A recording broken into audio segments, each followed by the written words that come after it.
Hello everyone, this is Greyshot17, and today I'm covering Company of Heroes 3, the alpha that recently released, and again, that's covering the good, the bad, and everything in between. Just for transparency's sake, I will be discussing this without the code I used in previous videos, because again, that code is helping me out as it's a referral code, so anyone who purchases the game with that code, I get, funds from that, as well as just for transparency, that Relic is fun to be even before then with that content creator box right there.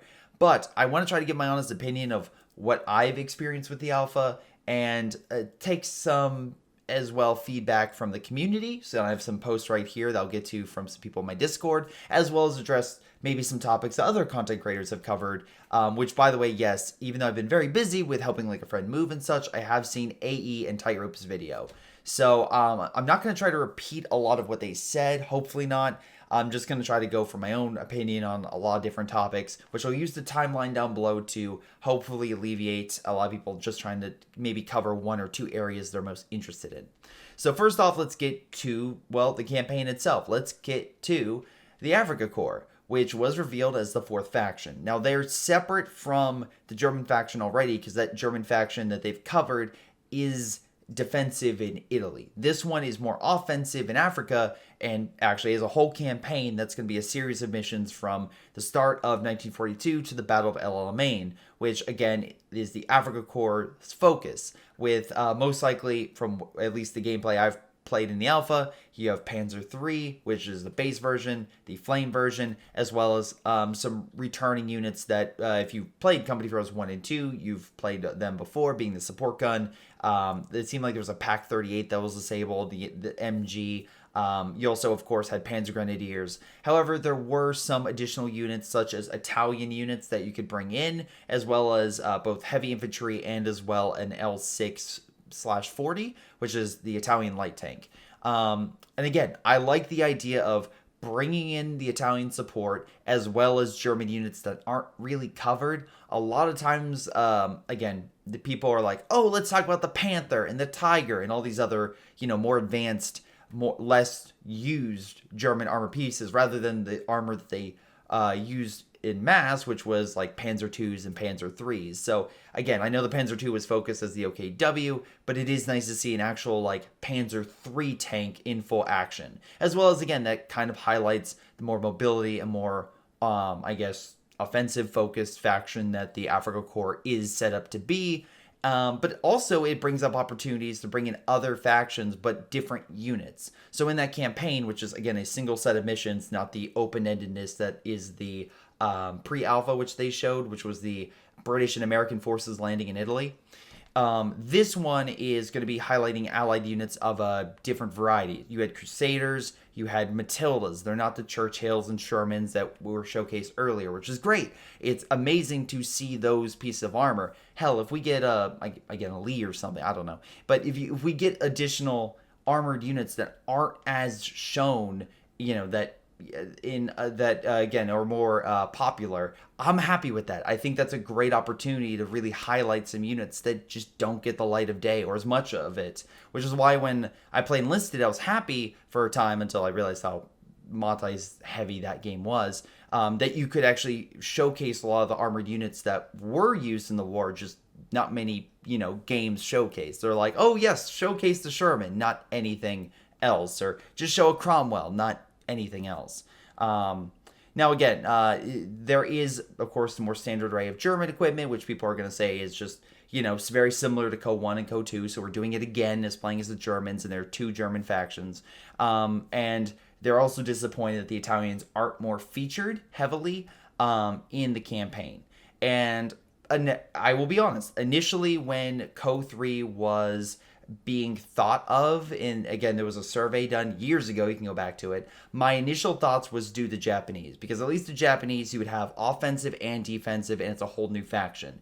The problem with that is a lot of people really like armor gameplay, and Japan is not exactly known for having amazing armor gameplay. As much as I like Battlefield 1943, it doesn't exactly make sense for those armored units to fight each other.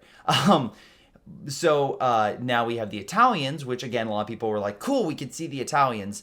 Even though when playing CoH2, the Afrika Korps is way more, talk around that about adding that as DLC rather than the Italians.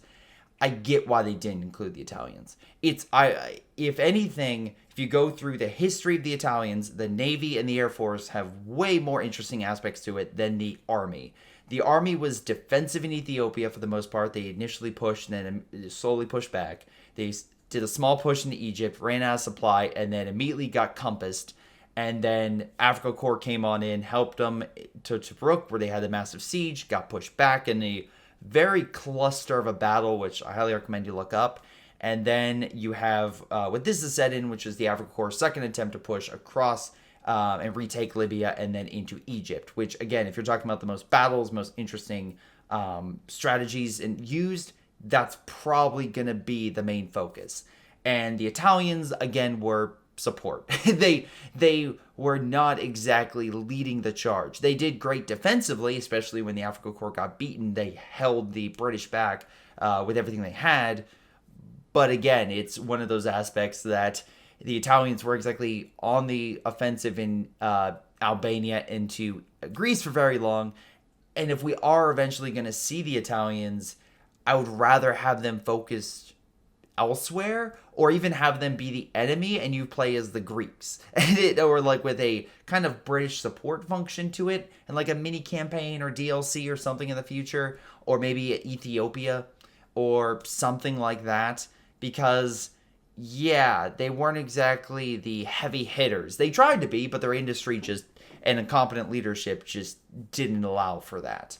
So if you're making a campaign or in a faction based on the Italians, if you already have a defensive campaign as the Germans and you went looking for an offensive Axis campaign, then yeah, the Afrika Korps makes the most sense. I do hope that there are missions that are more Italian focused, maybe.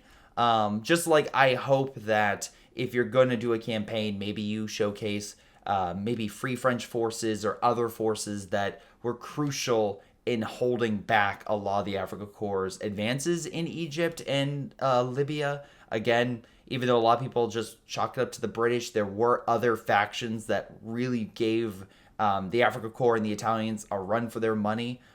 So that's what I kind of hope for. And I know people are disappointed, but again, the same people that are saying, hey, we want to be historical, we want the Italians in. Okay, yeah, you really, I don't think you really want a campaign with all the logistical issues and nightmares the Italians had, especially if you're trying to be as authentic as you claim some other parts of CoH3 should be, but we'll get to that. But anyway, the aspects they are adding to the campaign, like tank riding, like half tracks, like mobile, again, big units like the Pack 88, I think are great. And again, I think they're adding more variety where they can. The repair vehicle, I adore the repair vehicle and recrewing armor. Allowing armor to come back from the grave, I think is a really cool gameplay aspect. I cover this in the multiplayer pre-alpha once again, but in the single player aspect, I think it's a really cool feature that you could, again, kill something and be like, actually, I think I can use that better than my enemy and bring it back to life without it affecting pop cap or anything. And it does cost resources, and it is an investment to get it. So it is also in a critical state once you repair it. So it's not exactly, oh, I recovered it, it's good. No, you still have to repair it, and it'll still take time. I think the repair function and speed could be a little bit longer. That way an enemy has a little more time to take a counterattack.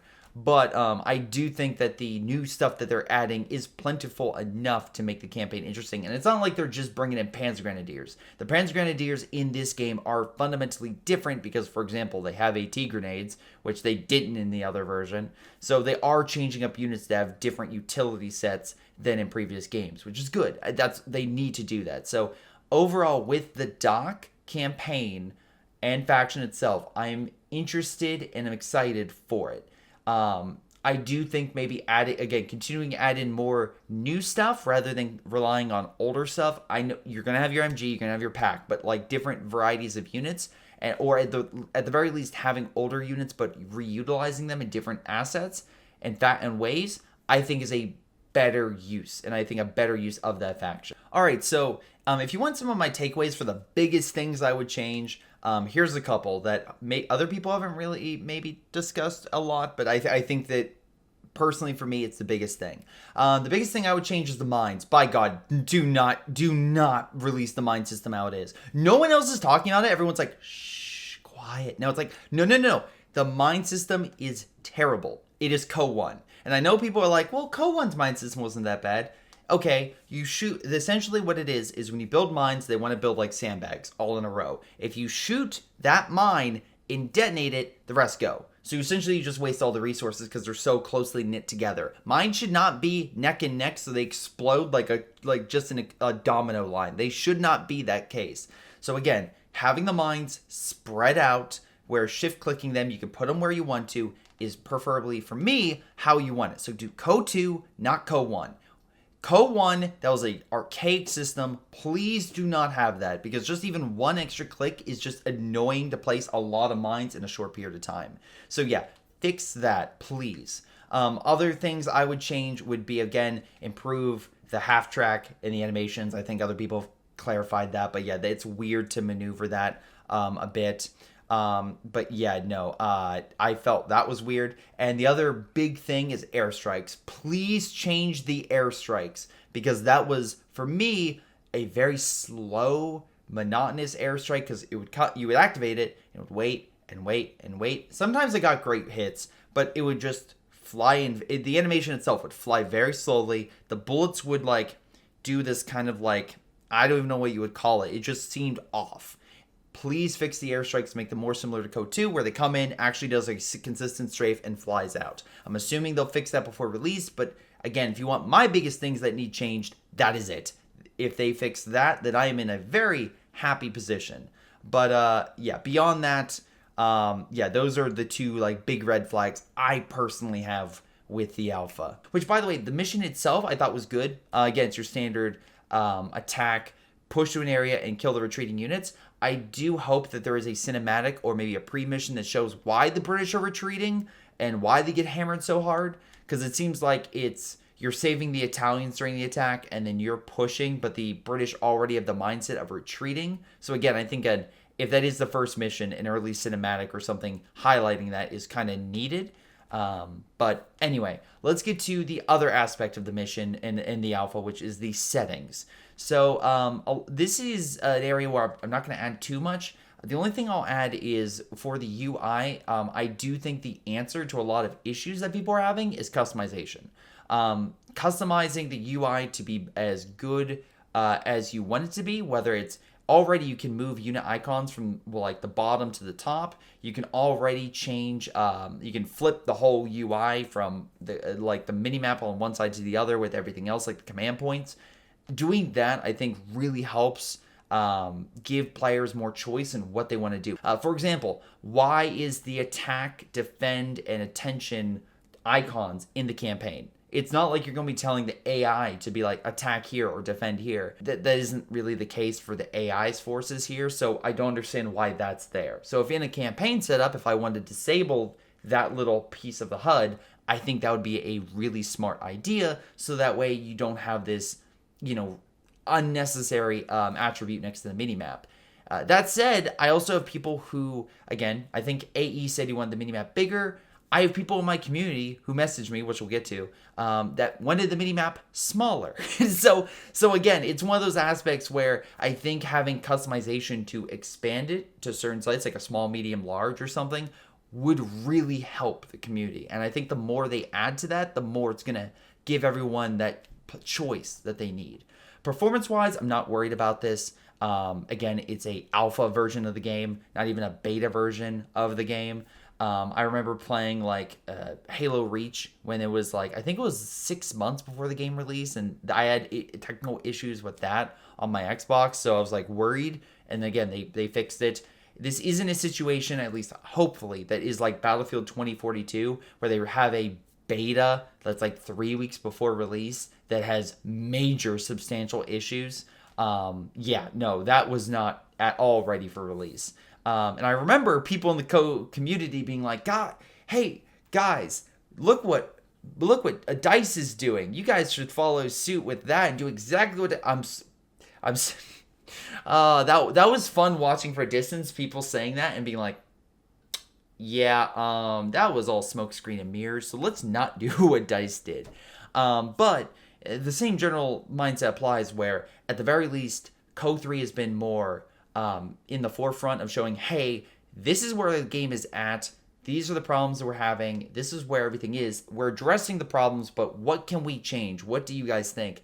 That is, I think, a good step in the right direction. So when people are saying, look at this alpha, it's in a terrible state, it's like, okay, yeah, if this was released now, I would agree, but we have months to fix that issue, and a lot of performance issues like driver updates, stuff like that, happen when the game releases. If Cyberpunk, 2077 was released to the public 4 months before it got released in a whatever version that would be, goddamn, I think there would have been a lot more red flags people would have caught on, rather than the kind of shoddy release that had. So I'm not too worried about performance. Again, on my computer, I have a 3070, and I know this might sound bad, but on a having 2K settings, I was getting an average of 40 to 60 FPS, which is not great. But again, compared to the pre-alpha, I was getting way better FPS. So, and that's all included the multiplayer and single player. So if that is the case, and I'm getting a better overall FPS, and also I can raise the graphics way better than it was in the pre-alpha, that's a good sign for me. So they're at least improving substantially, and hopefully they continue to improve. I don't expect the game to release perfectly. Again, RTSs, even like a recent one, because people keep comparing. Look at the performance of Starship Troopers. Starship Troopers had a mission for me that slowly went to like 10 FPS. So no matter how good a performance setting a lot of people like claim it to be, there are probably still going to be people with issues. The big question is, how wide scale is it going to be, and how quickly Relic addresses it. And hopefully it's kept to a minimum with very few issues that at least can be addressed very quickly. All right, now we get to the next part, which is funny I mentioned Halo. Graphics. A lot of people were like, my eyes, and bringing up that whole meme with that, and I don't get it. I didn't get that whiplash to me. When I see those two, like the dark minimap and the desert terrain, I think it's fine. And I was like, let me check something. So I double checked like Uncharted 3 and Halo, and like, let me compare and the desert's fine. And again, it's funny because Halo, you have a big, you have an assault rifle that takes up your screen, and you're shooting into the same thing. And I'm just like, I don't see it. I don't see it. Now, again, the minimap, of course, is more, there's more stuff going on than that. But I don't have those issues. And I think that's also kind of relating to Halo and Uncharted, and also Battlefield, like Bad Company to an extent. The game is a little more stylized, so I'm a little bit more forthcoming on it being that way, how it looks. And I think that's why I don't have issues, because I'm fine with more stylized games, because to me that makes it look better. The more hyper-realistic something looks, the more off it looks as time progresses. Maybe that's why I'm fine with the changes that are being made, but other people are having more issues because they want to be more hyper-realistic. But anyway, I think that overall the game looks fine. Like, again, keep adding more detail, keep improving the textures and everything like that. The biggest graphical issue I found was the lightning effect that reanimated the armor. That was the biggest issue I found, because the lightning just didn't look quite right. But hopefully they can just maybe add a few textures or details, stuff like that, to make it really stand out. But I do like the lightning feature, like it's alive. Like, again, that's a nice little touch. But overall, if you're here to hear me complain about graphics, I don't really. I think the biggest issue is going to be gameplay. If it's a super smooth gameplay that people can play it at, I think graphics are just secondary. It's kind of just one of those things where graphics always improve, right? So if you're stylized, the graphics will look better longer term, and then gameplay will be the thing that really makes it stand out over a long period of time, or even longer. Again, go back to Super Mario Brothers on N64 or the original Halo or something, not because it's the best looking game, but because it stands up in gameplay. But hey, that's just my thoughts on that. All right, so next let's get to the alpha release and also the game release. There were some people that I saw in the comments saying that it was a bad idea for them to release the alpha. I don't see it. So fun fact, a lot of gaming companies, devs will make a build of the game or something to release to press so that way they can play it, usually during this time, so that way they can get hands-on and try it. And again, you have E3, which again, I know it's more the gaming show, but whatever, PAX and a bunch of other gaming conventions. So makes sense that they were going to build it. Also makes sense for the players to see it. So I don't see that or the reason for it. The release date is a concern for some. And I can see it as a concern, but not necessarily because they don't have enough time. I think if they need more time, they'll delay it.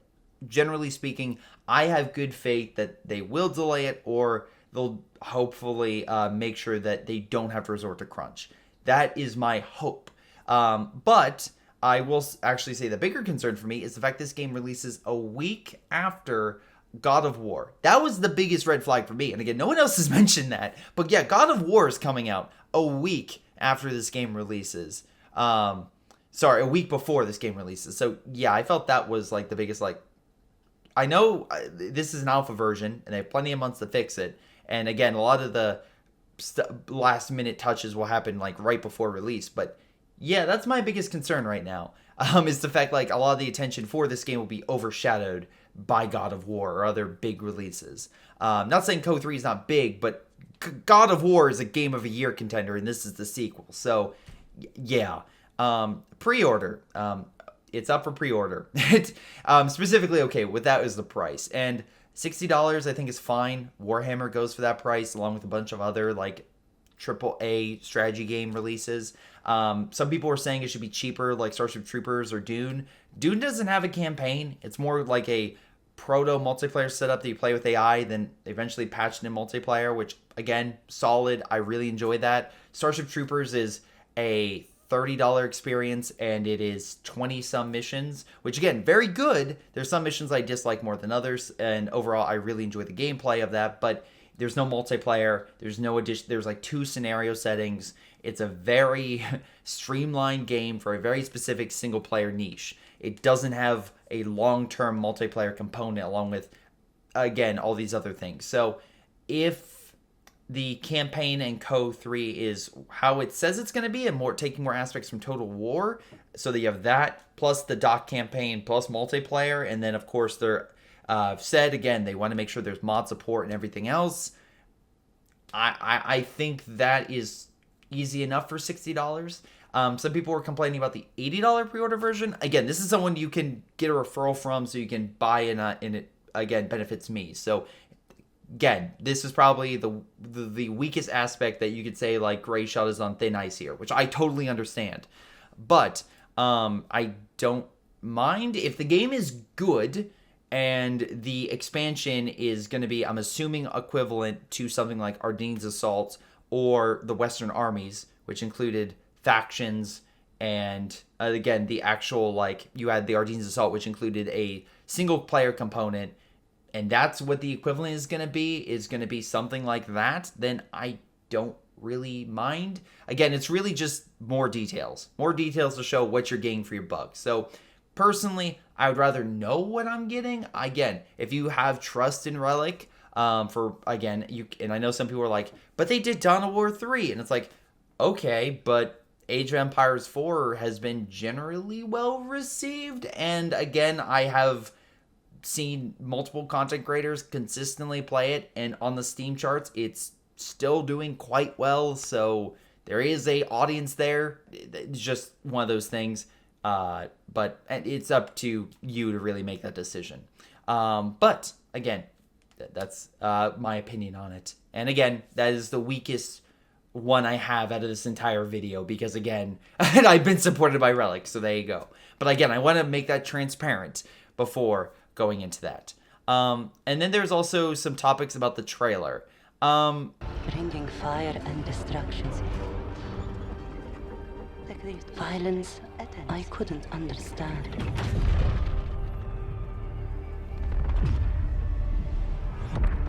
My father held me close. and told me that the war would pass. No, okay. What the fuck What is that? that? That's a T-34. That's a T-34. That's a T-34. God damn you. Fuck you, movie. Also, in case you haven't noticed, no one has reloaded yet in this movie. How do you miss with a bazooka? He missed with a cannon. Oh, okay. Oh. That was an explosion. Okay. Of what? We're not gonna keep drinking because we're gonna drink for it. But I just want to let you. All right, was that S-25? That's an S-25. That's drink worthy. Can I just fucking say I fucking hate his sniper rifle design. I fucking hate it. I am 100% confident it's a German rifle he's using. What happened here will happen again. To us. New York. Holy shit! No! No! No! Oh my god, they really... You were right! It is America they're attacking! God damn it. This is like a movie for old people that have heard that German subs were in range of the US coast and think, oh yeah, well they can launch This is How could the German army do blitzkrieg on America when the Russians are at their doorstep? Oh my god. Is this gonna be obligatory love interest? Yep. Oh my god. Yep. Kidding me. I love how I just Oh. closed the door! Why would you not close the door? So she will. Oh! I love how movies always imply... Oh, there's actual titty! There's nudity in this? He's still looking. Are you closing the door now? Oh my god.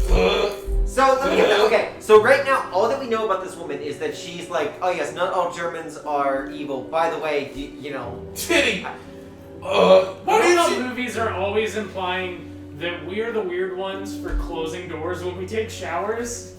Oh my god. Oh my god. Guys, we put it on a V2 looking thing. Guys, make sure we have as many symbols on there as possible. So we need maximum, Nazi. maximum The Nazi. swastikas of looking at aerodynamics. So they lived. They lived. Yeah, they live. Hold on. Guys, look at that CGI. That glorious. It's below the smokestack. I know. God, they're so low. That makes no sense.